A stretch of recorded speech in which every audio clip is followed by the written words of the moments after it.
दोस्तों स्वागत है आपका फोर्थ आई न्यूज़ पर। मैं सत्येंद्र सिंह हूं और आज हम बात करने वाले हैं जो भूपेश सरकार को 4 साल पूरे हुए हैं उसके बारे में बात करने वाले हैं। चूँकि इस सरकार की कई बड़ी उपलब्धियों को आप देख ही चुके होंगे, विज्ञापन के ज़रिए या दूसरी तरह की खबरों के ज़रिए आप देख ही चुके होंगे, लेकिन यहाँ पर हम उन चुनिंदा खबरों को लेकर आए हैं, चुनिंदा मुद्दों को लेकर आए हैं जिनकी वजह से प्रदेश की सियासत जो है वो हिल गई थी और जो सियासी भूचाल था वो आ गया था। तो ये मुद्दे आप देखिए कि इन 4 सालों के बीच में वो क्या रहे हैं।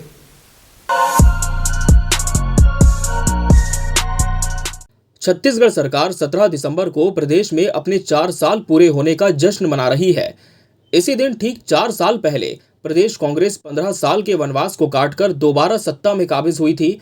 सरकार जहां इन 4 सालों को अपनी उपलब्धियों का बखान करते हुए गौरव दिवस मना रही है, तो वहीं आज हम आपको प्रदेश सरकार से जुड़े कुछ ऐसे विवादों के बारे में बताने जा रहे हैं जो काफी चर्चा में रहे। सीएम 2.5 साल फॉर्मूला, ये विवाद सरकार का काफी प्रचलित रहा है। साल 2018 में सरकार गठित होने के साथ ही मुख्यमंत्री का चेहरा कौन होगा, इसे लेकर विवाद जारी रहा। 3 नाम जो इसमें सबसे आगे थे वो थे टीएस सिंहदेव, भूपेश बघेल और ताम्रध्वज साहू। सीएम का सेहरा जरूर भूपेश बघेल के सर सजा, मगर इसके बाद कुछ ऐसे घटनाक्रम हुए जिसने पार्टी की अंदरूनी कलह को सतह पर ला दिया। इसके बमुश्किल 2 साल बाद ही टीएस सिंहदेव दिल्ली आलाकमान से मिलने जा पहुंचे। धीरे से उनके समर्थक भी वहां आ गए।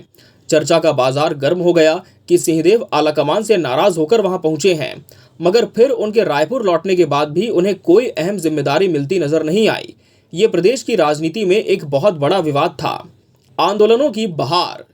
छत्तीसगढ़ में कांग्रेस सरकार जिन वादों के साथ आई थी उनमें से एक था प्रदेश के अनियमित कर्मचारियों का नियमितीकरण।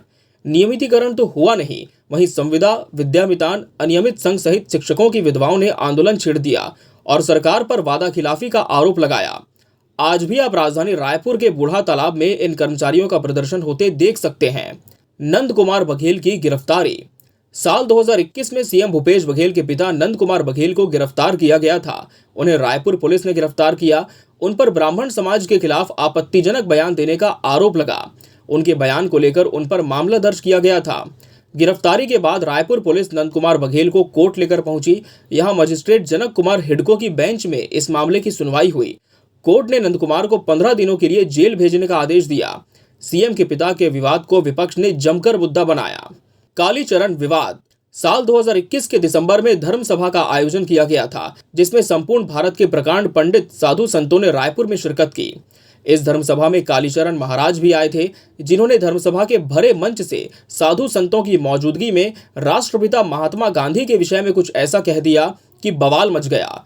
चूंकि मामला कांग्रेस के आदर्श पुरुष माने जाने वाले महात्मा गांधी से जुड़ा था, सरकार ने इस पर तुरंत एक्शन लिया और कालीचरण महाराज को छत्तीसगढ़ पुलिस मध्य प्रदेश से पकड़कर लाई। कालीचरण महाराज फिलहाल जमानत पर हैं, मगर केस अब भी चल रहा है। टीएस सिंहदेव का इस्तीफा। ये घटना इसी साल हुई जब अपने ही विभाग में सुनवाई न होते देख प्रदेश के स्वास्थ्य मंत्री टीएस सिंहदेव ने पंचायत और ग्रामीण विकास विभाग से इस्तीफा दे दिया। उस समय विधानसभा का सत्र जारी था, लिहाजा सरकार की भी खूब किरकिरी हुई। विपक्षी दल भाजपा ने ये तक कह दिया कि जब सरकार में उसके ही मंत्री की सुनवाई नहीं होती तो फिर आमजन की कैसे होगी। इस दौरान सदन में टीएस सिंहदेव की गैर मौजूदगी भी खूब चर्चा का विषय रही थी। सौम्या चौरसिया की गिरफ्तारी। सीएम की पसंदीदा अफसरों में शुमार सीएमओ की उपसचिव सौम्या चौरसिया को 2 दिसंबर को ईडी ने गिरफ्तार किया था। उन पर कोल ब्लॉक से जुड़े मामले और मनी लॉन्ड्रिंग केस के तहत अपराध पंजीबद्ध किया गया था, जिसके बाद 12 दिनों तक सौम्या चौरसिया ईडी की कस्टडी में रही थी। कस्टडी खत्म होने के बाद सौम्या चौरसिया को 5 दिन के लिए जेल भेजा गया।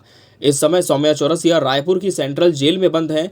चूंकि मामला सीएम ऑफिस की एक वरिष्ठ अधिकारी से जुड़ा हुआ है, इसी वजह से इस पर सरकार की परेशानी और भी बढ़ सकती है। तो सरकार के 4 साल के कार्यकाल में ये विवाद काफी चर्चा में रहे। इन विवादों पर आपका क्या नजरिया है? क्या इनमें से किसी विवाद में आप सरकार की भी खामी मानते हैं? और इनके अलावा और कौन से ऐसे विवाद हैं जो आपको सरकार के कार्यकाल में एक खामी के तौर पर नजर आते हैं? अपनी राय हमें कमेंट बॉक्स में जरूर दीजिए। बने रहिए फोर्थ आई न्यूज़ के साथ। नमस्कार। तो ये वो मुद्दे थे जिन्होंने प्रदेश की सियासत को हिला कर रख दिया था। इसके साथ ही अगर आपके दिमाग में कुछ और मुद्दे भी आते हों तो आप अपनी राय नीचे कमेंट ज़रूर करिएगा। इसके साथ ही आप स्वतंत्र पत्रकारिता को अगर सपोर्ट करना चाहते हैं, हमारे चैनल को आप सपोर्ट करना चाहते हैं, तो यूट्यूब ने हमें एक मेंबरशिप का ऑप्शन दिया है। वहाँ पर आप मेंबरशिप को परचेज़ कर हमारी स्वतंत्र पत्रकारिता को सपोर्ट कर सकते हैं।